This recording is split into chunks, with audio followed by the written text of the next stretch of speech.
Yurak operatsiyalarida o'limning asosiy sababi nima? Assalomu alaykum barchaga. Men oliy toifali yurak jarrohi, tibbiyot fanlari nomzodi Ilhomov Oybek Erkinovichman. Birinchi navbatda bemorlarning juda kech murojaat qilishi. Tadqiqotlar shuni ko'rsatadiki, bemorlarning juda kech murojaat qilishi o'limning 3-5 baravariga ortib ketishiga sabab bo'ladi.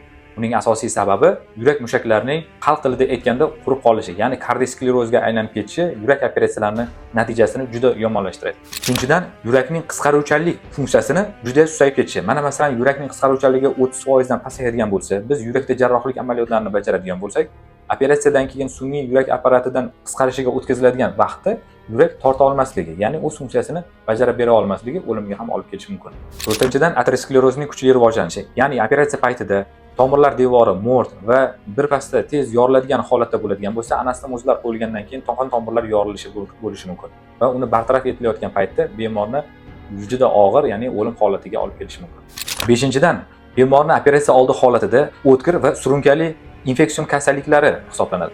Ya'ni operatsiya paytida biz yurak operatsiyasini o'tkazayotganimizda bemorlarning immuniteti deyarli 10 baravarga susayib ketadi. Ana o'sha paytda surunkali infeksiyalar qonga tushib, bakteriyalar qonga tushib, organizmda sepsis, ya'ni organizmning yiringlashini keltirib chiqaradi.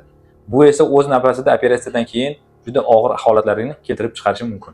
6-omil bo'ladigan bo'lsa, operatsiya vaqtida va operatsiyadan oldin paydo bo'lgan mikrotromblar operatsiyadan keyin uni joyidan qo'zg'alib ketishi, ya'ni miyaga yoki yurakning o'z qon tomirlariga tiqilishi natijasida yurakda bo'ladigan bo'lsa infarkt, miyada bo'ladigan bo'lsa insultga keltirib chiqadi. Insult esa bir yoq tomonning ishlamasligi, gapira olmasligi va falajitlar vujudga kelishi mumkin. Bunday asoratlar hozirgi kunda butun dunyoda uchrab turadi. Butun dunyoda operatsiyaning og'ir va yengilligiga qarab turib 0,1% dan 5% gacha yurak operatsiyalaridan keyin o'lim kuzatiladi.